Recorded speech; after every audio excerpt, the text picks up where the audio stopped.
대림절 기간은 특별히 촛불을 통해서 우리가 대림절이 첫 주간이구나, 둘째 주간이구나 이런 것을 알게 됩니다. 아까 말씀드린 대로 대림절 촛불은 짙은 색으로부터 점점 밝은 색으로 이렇게 촛불이 켜집니다. 그것은 우리가 죄의 어둠으로부터 그리스도로 인한 죄의 용서, 곧 깨끗함을 받는 것을 이 촛불을 통해서 상징합니다. 그렇기에 마지막 오늘 대림절 네 번째 촛불, 하얀 촛불은 이 하얀 촛불처럼 그리스도로 인하여서 우리의 모든 죄가 깨끗하게 됨을 소망하는, 그래서 대림절 네 번째 촛불은 화해의 촛불입니다. 그래서 여러분들 혹시 이번 주간에 우리의 마음속에 관계적으로 불편하거나 혹은 갈등이 있거나 올 한 해 동안 뭔가 얼크러진 일이 있다면 이번 한 주간 동안은 화해의 주간으로 모든 어두움이나 혹은 더러움이 없이 깨끗한 마음으로 그리스도를 맞이할 수 있도록 화해하고 돌아보고 연락하는 그런 한 주간이 되시면 좋겠습니다.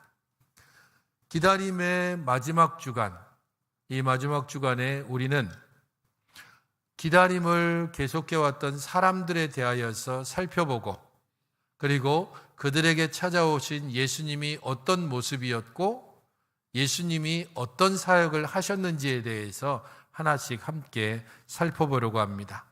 먼저 25절을 같이 한번 보시기 바랍니다. 25절입니다. 함께 읽어보시겠습니까? 25절 시작. 예루살렘에 시므온이라 하는 사람이 있으니 이 사람은 의롭고 경건하여 이스라엘의 위로를 기다리는 자라. 성령이 그 위에 계시더라. 기다리는 첫 번째 사람으로 시므온이 나오고 있습니다. 두 번째 사람 36절을 보십시오. 또 아셀지파 바누엘의 딸 안나라 하는 선지자가 있어 나이가 매우 많았더라. 그가 결혼한 후 7해 동안 남편과 함께 살다가.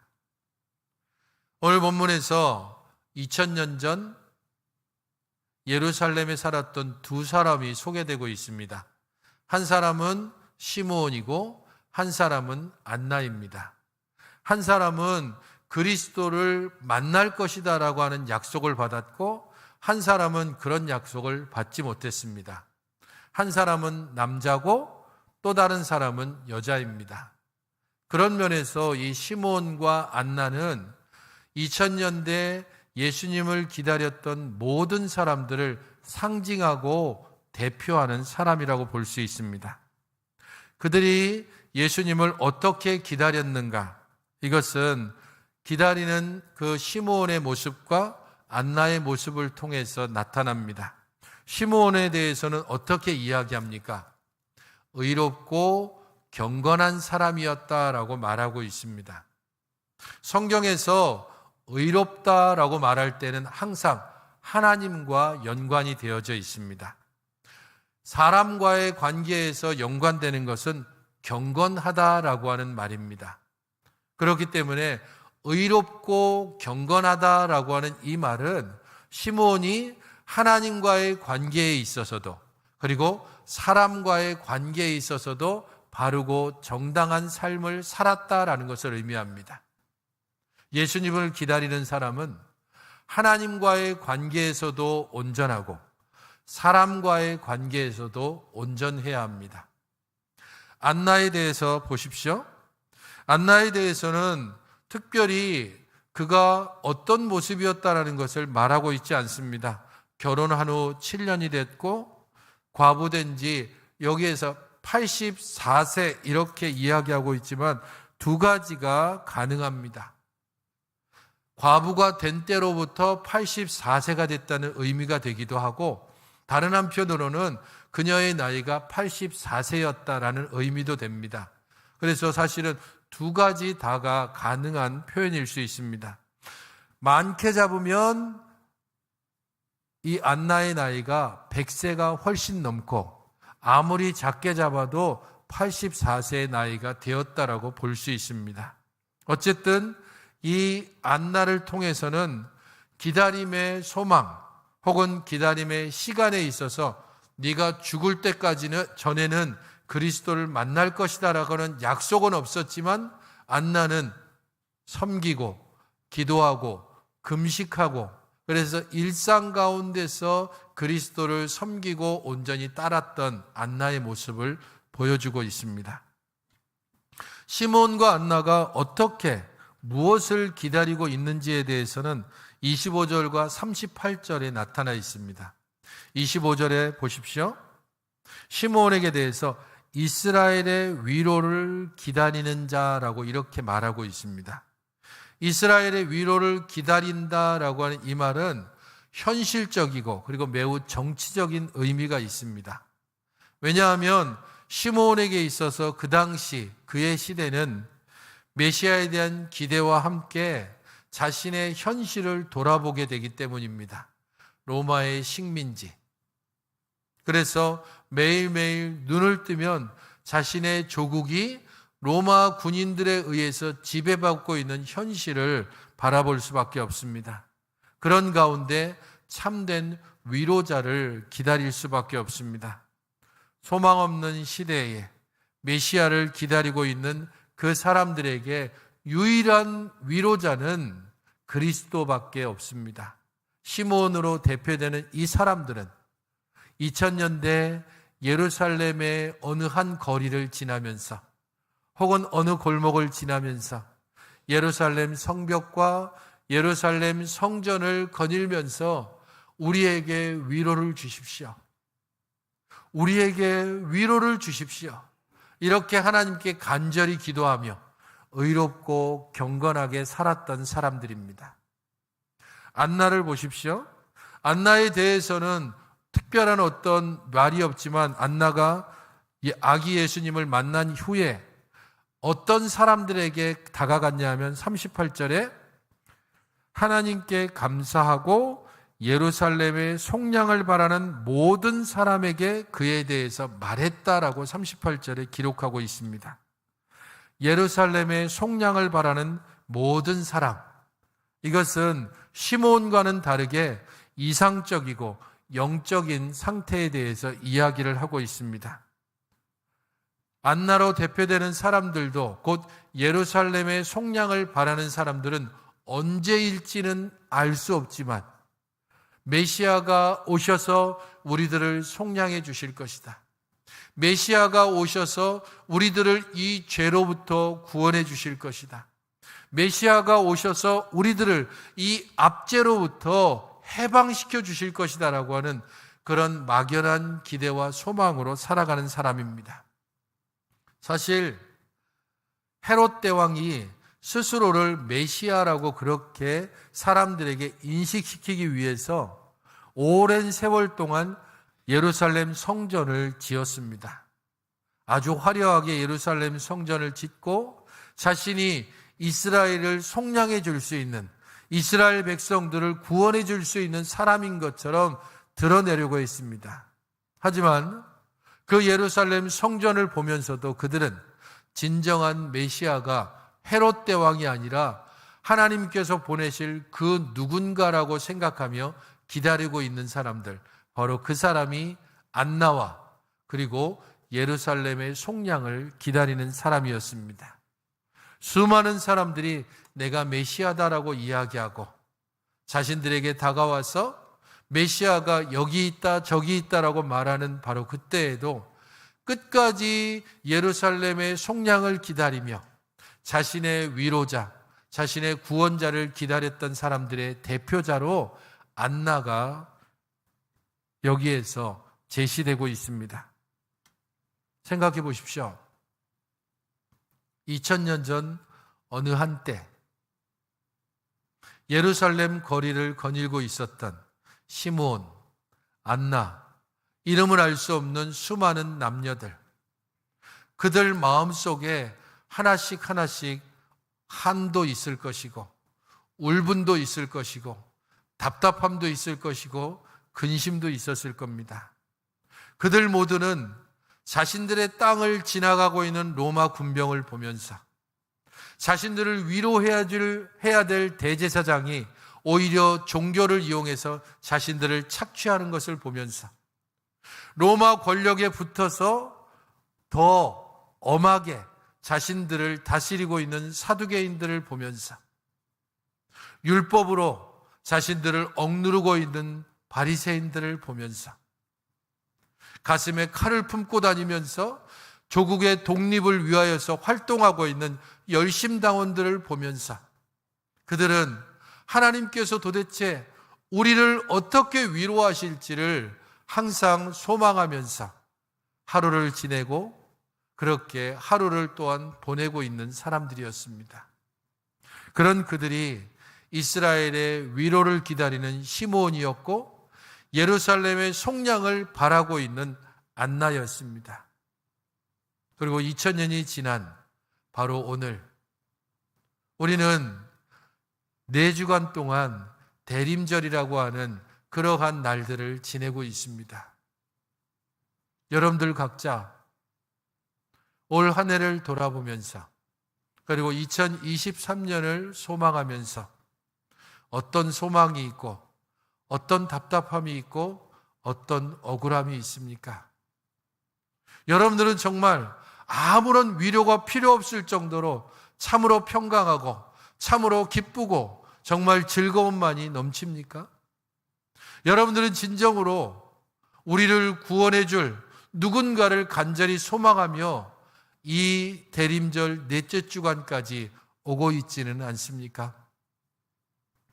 우리의 자녀들 때문에, 혹은 우리의 친척들 때문에, 혹은 우리의 풀리지 않는 그런 문제 때문에 여전히 답답함으로 하나님의 은혜와 위로를 기다리는 우리가 시므온이고 우리가 안나이기도 합니다. 바로 그들에게 예수님께서 오셨습니다. 마리아의 품에 안겨 예루살렘 성전으로 할례를 받기 위해 그들에게 예수님께서 오셨습니다.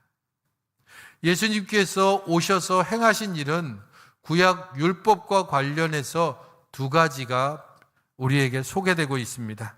21절을 보십시오. 할례할 8일이 되매 그 이름을 예수라 하니 곧 잉태되기 전에 천사가 일컬은 바다라고 말하고 있습니다.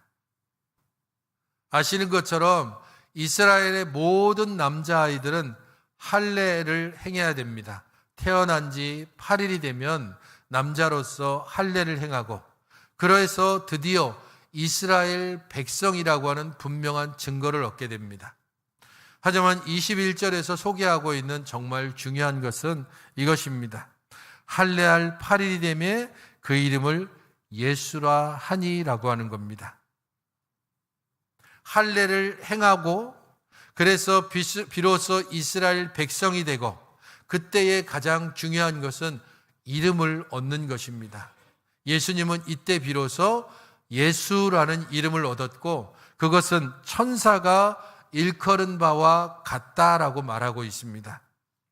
마태복음 1장 21절이나 누가복음 1장 32절부터 33절에는 천사를 통해서 주셨던 말씀입니다. 태어날 아기가 있는데 그 이름을 예수라고 부르라는 겁니다. 특별히 누가복음 1장 31절로 33절은 이렇게 말씀하고 있습니다. 보라, 네가 잉태하여 아들을 낳으리니 그 이름을 예수라 하라. 그가 큰 자가 되고 지극히 높으신 이의 아들이라 일컬어질 것이요 주 하나님께서 그 조상 다윗의 왕위를 그에게 주시리니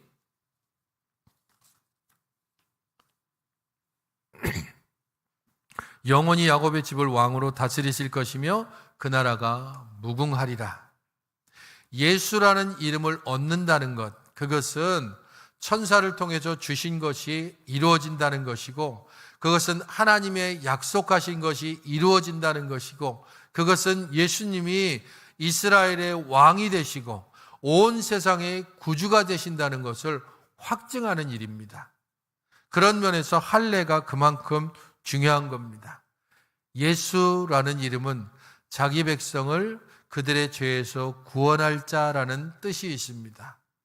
그래서 예수님께서 할례를 행했다, 이것은 그의 백성들을 구원하신다라는 의미가 되기도 하고 그들의 왕이 되신다는 의미도 되고 하나님이 약속하신 바대로 너희들의 왕을 보내주셨다라는 것을 확실하게 그들에게 알려주는 것입니다. 22절부터 24절에는 정결례에 대해서 이야기하고 있습니다.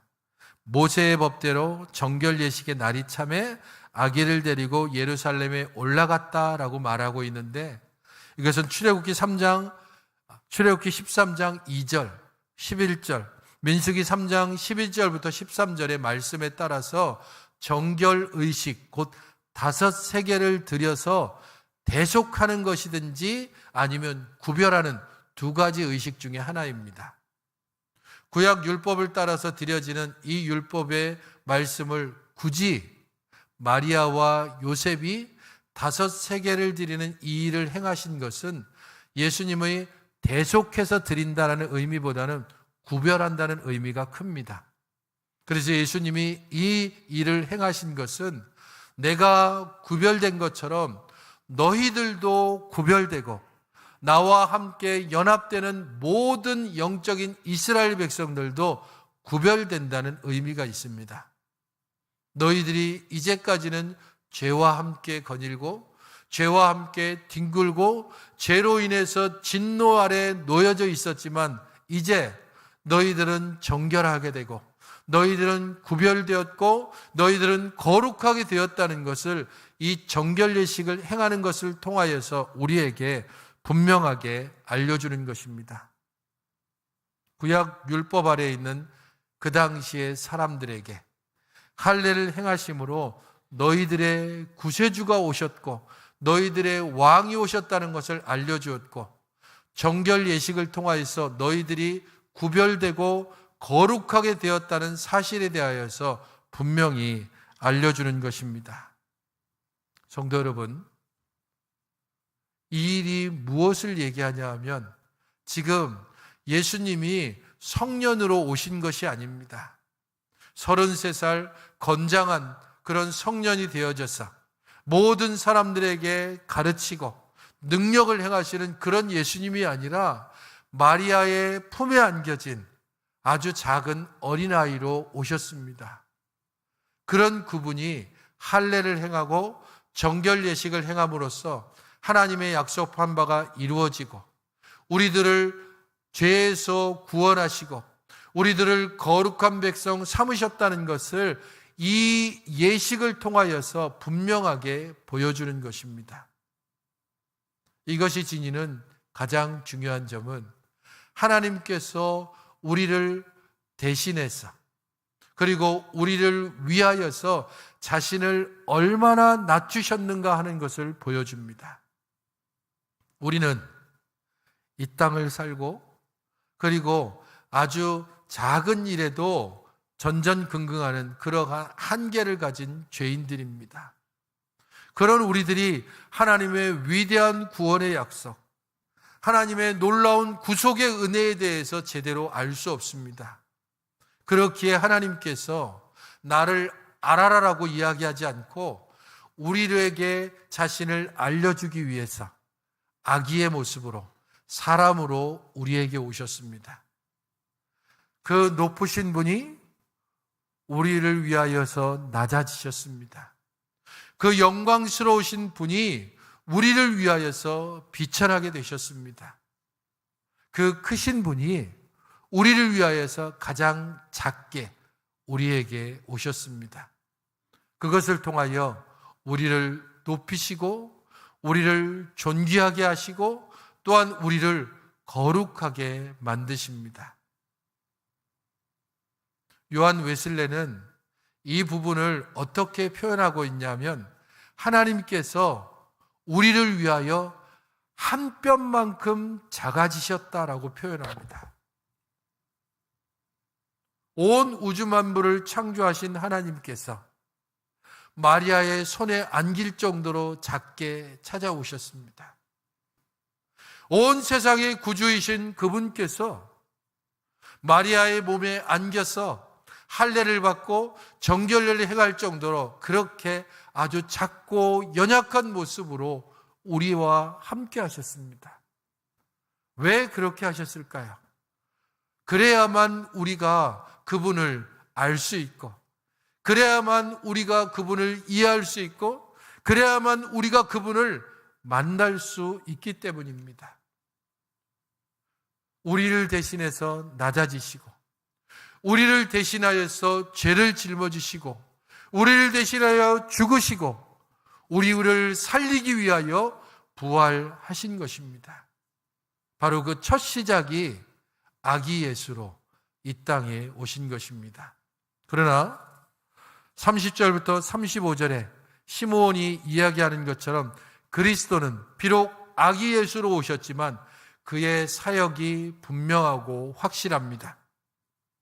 31절, 32절을 같이 한번 읽어보시기 바랍니다. 시작. 이는 만민 앞에 예비하신 것이요 이방을 비추는 빛이요 주의 백성 이스라엘의 영광이니이다. 아기 예수를 향해서 시므온이 이렇게 말합니다. 만민 앞에 예비하신 것입니다. 이방을 비추는 빛입니다. 주의 백성 이스라엘의 영광입니다. 바로 이분, 마리아의 몸에 안겨있는 바로 이 아기 예수가 이방에 비치고 이스라엘의 영광입니다. 그러나 그분은 어떤 일을 행하실 것인가? 34절에 시므온이 그들에게 축복하고 그의 어머니 마리아에게 말하 이르되 보라, 이는 이스라엘 중 많은 사람을 패하거나 흥하게 하며 비방을 받는 표적이 되기 위하여 세움을 받았다라고 말합니다. 이 34절은 예수님의 사역을 두 가지로 이야기하고 있습니다. 하나는 비방을 받기 위해서 이스라엘 중 많은 사람을 패하거나 흥하게 한다라는 겁니다. 어떤 이들을 패하게 하고 어떤 이들을 흥하게 하고, 이것은 이중적인 해석을 가능하게 합니다. 가령 이것이 한 집단 안에서 이루어진 일이라면 믿는 사람들 가운데서도, 함께 예배드리는 우리들 가운데서도 그리스도로 인하여서 패하는 사람도 있고 흥하는 사람도 있다는 겁니다. 믿고 영접하는 사람들 가운데서도 넘어지는 자들이 있고 일어서는 자들이 있을 것입니다. 함께 예배하는 우리들 중에서도 10년이 지나고 20년이 지나면 이 자리에 함께하지 못할 사람들이 있을 것입니다. 바로 그것이 우리로 하여금 긴장하게 만듭니다. 우리는 구원의 티켓을 손에 쥐고 사는 사람들이 아닙니다. 누가 하나님의 은혜를 입었고 누가 진정으로 천국에 들어갈 자격을 얻었는지에 대해서는 우리가 비록 확신하긴 하지만 우리의 일상 가운데 날마다 흔들리고 또한 위기감을 느끼는 때가 있습니다. 오직 그리스도만이 그 일을 아시고 우리는 믿음으로 주 앞에 긴장 가운데 살아갈 수밖에 없습니다. 믿음의 길을 함께 갔던 수많은 사람들 중에 불신의 자리에 그리고 비방의 자리에 서 있는 이들을 얼마나 많이 경험했습니까? 나도 한때는 청년회 회장도 하고 학생회 때 열심히 다녔고 임원도 했었고 그렇게 말하는 불신자들이 얼마나 많습니까? 어렸을 때 그렇게 간절히 기도하며 찬양했던 그 수많은 믿음의 형제 자매들 중에 지금 교회를 등지고 하나님과 전혀 상관없는 듯이 살아가는 사람들을 볼 때마다 우리는 이 말씀을 기억해야 합니다. 이스라엘 중 많은 사람을 패하거나 흥하게 하는 것, 그것이 그리스도의 사역 중에 하나입니다. 이 말씀을 또한 다르게 해석할 수도 있습니다. 곧 두 개의 집단이 있다는 겁니다. 그리스도를 믿고 영접하는 그룹도 있고 그리스도를 거부하며 그리스도를 비방하는 자들도 있다는 겁니다. 예수님 당시로 본다면 예수님을 따랐던 제자들과 수많은 형제들이 바로 흥하게 되는 자, 믿고 영접하는 자라면 바리새인과 서기관으로 대표되는 그 당시의 종교 지도자들, 십자가 밑에서 너가 너를 구원해보라며 비방했던 수많은 사람들이 바로 넘어지는 자고 패하는 자들입니다. 2000년 전에도 영접하는 자와 거부하는 자들이 있고, 바로 오늘날 2022년 이 시대에도 그리스도의 복음을 전하지만 그것을 받아들인 이도 있고 그것을 거부하는 사람도 있는 것이 현실입니다. 그러므로 그것을 우리는 의아해하거나 그것을 두려워하지 말아야 합니다. 주의 이름은 선포될 것이고 거부하는 자와 영접하는 자가 분명히 있을 것입니다. 주님의 사역의 두 번째는 34절 후반절에 있는 것처럼 비방을 받는 표적이 되기 위해서 세움을 받았다라고 하는 말씀입니다. 그리스도의 사역은 비방을 받는 것입니다. 칭찬과 영광과 그리고 높은 곳에 올라가는 것이 아니고 비방으로부터 그리스도의 사역은 시작됩니다. 바로 이것이 그리스도의 십자가를 의미합니다. 고린도전서 1장 18절을 함께 보시면 좋겠습니다. 고린도전서 1장 18절입니다. 함께 보겠습니다. 시작.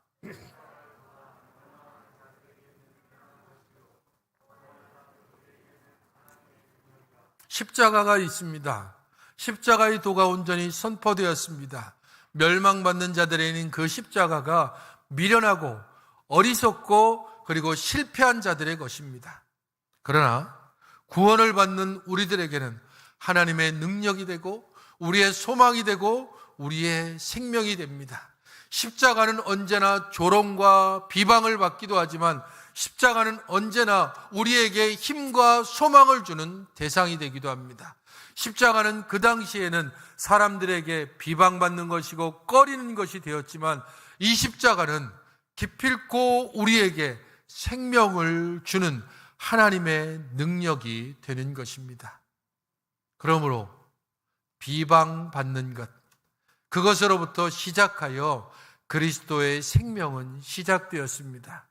주께서 비방받고 조롱받고 십자가에 죽으심으로 바로 우리들의 죄가 그 십자가에 함께 달리게 되고 그리스도께서 죽음의 자리에서 3일 만에 다시 부활하심으로 우리는 죄의 암흑을 뚫고 생명의 소망으로 다시 일어나게 되는 것입니다. 그것이 바로 마리아의 품에 안겨진 아주 작은 아기 예수로부터 시작되었습니다. 사랑하는 성도 여러분, 2000년대 그 옛 시대와 새 시대가 교차되는 바로 그 시대에 메시아를 기다렸던 수많은 사람들이 있습니다. 제사장 사가랴와 엘리사벳, 요셉, 마리아, 시므온, 안나, 세례 요한, 답답하고 억울하고 압제당하고 빼앗기고 그런 가운데 하나님의 위로와 속량을 기다리는 수많은 사람들이 메시아를 기다려왔습니다. 그들 중에 아기 예수로 오신 예수님을 만난 이들도 있고 성년이 되어 본격적인 공사역을 시작하신 예수님을 만난 이들도 있습니다. 그 중에 수많은 사람들은 예수님을 비방하며 돌아섰고 일부 소수의 사람들이 예수님을 영접하며 그 앞에 엎드렸고 그의 능력으로 복음을 들고 온 땅을 향해 나아갔습니다. 우리는 어떤 이들입니까? 끝까지 기다림의 소망을 붙들고 살겠습니까? 아니면 비방하며 돌아서겠습니까? 갈라디아서 6장 9절을 함께 읽어보시면 좋겠습니다. 갈라디아 6장 9절입니다. 시작. 우리가 선을 행하되 낙심하지 말지니 포기하지 아니하면 때가 이름에 거두리라. 우리가 선을 행하되, 이 말은 믿음의 삶을 산다는 뜻입니다. 우리가 선을 행할 수 있는 유일한 근거가 되는 것은 믿음 때문입니다. 우리 안에는 결코 선한 것이 나올 수 없기 때문입니다. 우리가 선을 행하되 낙심하지 말지니가 이어집니다. 믿음을 따라 살아도 낙심할 일이 얼마나 많겠습니까? 어느 날 갑자기 우리가 계획했던 모든 것들이 와르르 무너지기로 맙니다. 우리가 믿고 의지했던 그러한 사람들로부터 배신을 당하기도 합니다. 전혀 엉뚱하게 그렇게 갑작스럽게 우리가 있던 모든 것들이 갑자기 빼앗기기도 합니다. 갑작스레 큰 병이 찾아오기도 하고 하는 일마다 계속해서 막히는 그러한 답답한 상황을 만나기도 합니다. 낙심할 수밖에 없는 수많은 환경 가운데서도. 그러나 그 뒤를 잇는 말이 무엇입니까? 포기하지 아니하면. 낙심할 수 있는 충분한 상황 속에서도 포기하지 아니하면, 지치고 무너지지 아니하면 다시금 선을 행하는, 곧 믿음의 삶을 살기로 다짐하는 바로 그 길로 돌아서게 되면, 그러면 어떻게 된다고요? 때가 이름에 거두게 될 것이다. 거둔다라고 하는 이 말은 받게 된다라는 뜻입니다. 때가 이름에 여러분들은 받게 될 것입니다. 하나님의 은혜를, 하나님의 위로를, 하나님의 속량하심을, 하나님의 우리를 향하신 그 자비하심을, 하나님의 놀라운 사랑을 어떻게 받게 됩니까? 선을 행하되 낙심하지 않고 포기하지 않는 자, 끝까지 기다리는 자, 끝까지 소망을 붙들고 약속 가운데 머무는 자, 시몬처럼 의롭고 경건하게 하나님의 약속을 기다리는 바로 그 사람, 안나처럼 과부가 된 이후에도 여전히 성전 안에서 기도하며 금식하며 섬기며 어느 누구에게 인정받기 위해서가 아니라 하나님의 약속 그 하나를 소망하면서 일상을 믿음 가운데 사는 바로 그 사람들이 아기 예수를 만나고 공사역을 시작하는 그리스도를 경험하고 그의 죽으심 가운데 함께 죽고 그의 부활하심으로 함께 부활하게 되는 것입니다. 우리들의 모든 기다림의 끝을 선을 행하되 낙심치 아니하고 포기하지 아니함으로 그리스도를 만나고 그 은혜 가운데서 온전히 믿음의 삶에 결실을 맺어가시는, 때가 이름에 거두는 그 열매를 풍성히 받아 누리는 여러분들이 되시기를 주님의 이름으로 축원드립니다. 기도하겠습니다. 주 하나님, 저희들을 주의 은혜 가운데 품으시고 이끄시고 인도하시니 감사를 드립니다.